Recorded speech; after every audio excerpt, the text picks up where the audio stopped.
So I am out on a field trip with some students, and today you're actually going to be looking up some things dealing with your groups and your exploration of acids and bases. So if you recall, yesterday I went over the paperwork for the lab for the research project. Actually, if you don't have one, you can definitely get an extra one and bring that to your group.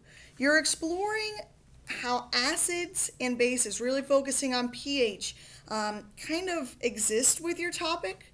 So, for example, if you're doing swimming pools, you're going to explore what is the ideal range for that pH, what happens if it becomes too acidic, too basic, really, how can you fix that, and so forth. And you actually do the same thing again, the swimming pools, the garden and farm soil, the fish tanks, the ponds, the drinking water. If you're part of any of those groups, you're going to say, what is the ideal pH? And what happens if I become too acidic, too basic? How do I fix it? And really what we do as a society to make sure that that doesn't hurt too many things. If you are working with cleaning supplies, our cleaning supplies definitely has a wide range of different pH values. You're looking, some are very acidic, some are very basic. So you're going to explore which ones fall into which categories.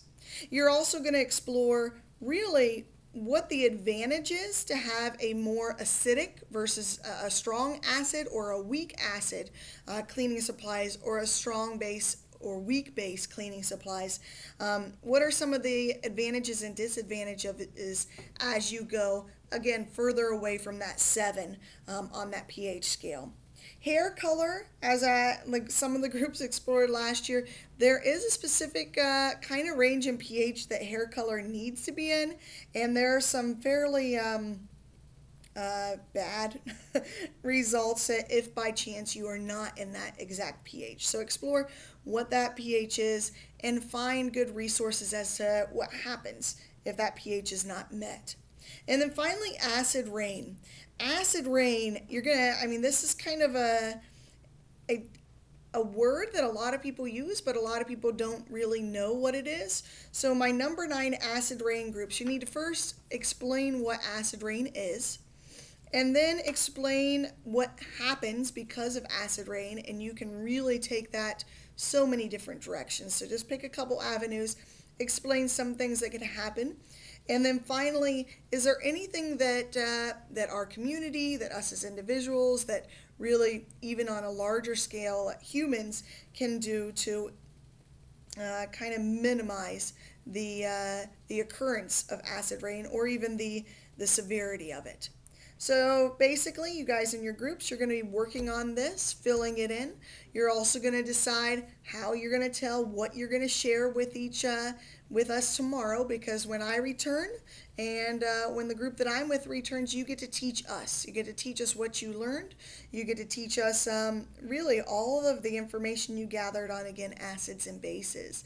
And of course, the substitute will leave me a note as to which teammates were working together and which ones weren't, and it probably will be pretty evident tomorrow when we're presenting too. So you can use the laptops. Please do not use your devices. I got the laptop specifically for this project, so you can log in and use those and focus on what's going on here, kind of figure out what you're going to say, and I'm excited to see what you come up with. You all will become the experts of your topics, decide what's important, and how that you're going to present that to us tomorrow. Great. I'm excited to see it. I'll see you then.